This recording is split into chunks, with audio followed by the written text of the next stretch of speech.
হৃদয় বিদারক ঘটনা। আজকে আমরা ফেসবুক স্ক্রল করলে এইগুলা পাই।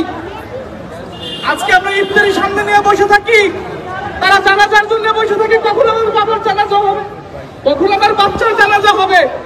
আজকে আমরা সেহরি খাওয়ার জন্য বসে থাকি অনেক পথ সাজাইয়া, আর তারা বসে থাকে কোন সময় বোম এসে আমাদেরকে উড়িয়ে দিয়ে যাবে।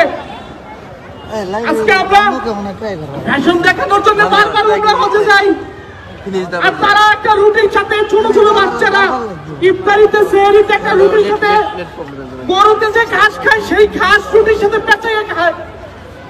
আমরা তাদের জন্য কিছু করতে পারতেছি না।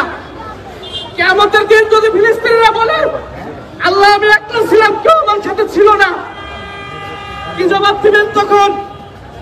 যদি সবকিছু দুয়ার দ্বারাই হইতো, তবে আদম হইতে এই পর্যন্ত যত মানুষ এখানে আছে পৃথিবীতে আসবে, সর্বোচ্চ বেশি কাজে লাগতো হযরত মুহাম্মদ রাসূলুল্লাহ সাল্লাল্লাহু আলাইহি ওয়াসাল্লামের দোয়া। কিন্তু সে তো দোয়ার উপরে বসে থাকে নাই, সে যুদ্ধ করেছিল। আজকে আমরা বলতে চাই, যারা এই যুদ্ধ করতেছে, যারা এই চুক্তি ভঙ্গ করেছে, এই যুদ্ধবিরতির চুক্তি ভঙ্গ করেছিল, এরপরে মক্কা বিজয় হয়েছিল, ইতিহাস কখনো বেঈমানি করবে না কারোর সাথে। তখন যখন চুক্তি ভঙ্গ করে আবার যুদ্ধ চালাইছিল, তখন আমাদের মুসলমানরা মক্কা বিজয় করেছিল। উত্তরসূরি খালিদ বিন ওয়ালিদের উত্তরসূরি আমরা ওই কথা বলতে চাই, আমরা আমাদের মুসলমানের তীর্থভূমি আল আকসা মসজিদ বিজয় করবো ইনশাআল্লাহ। আমি আমাদের ইন্টেরিয়র গভর্নমেন্ট ইউনূস সরকারকে জানাইতে চাই, আপনার বিদেশের মাটিতে গ্রহণযোগ্যতা আছে, আপনি সবার সাথে কথা বলেন, মুসলমানদের সাথে কথা বলেন, বিশ্বের 200 কোটি মুসলমানের দেশের সাথে সব দেশের সাথে কথা বলেন, সব দেশ থেকে লোক যাবে।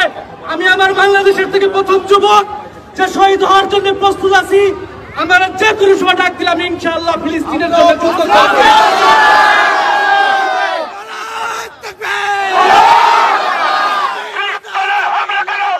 জিহাদ আল জিহাদ আল জিহাদ আল জিহাদ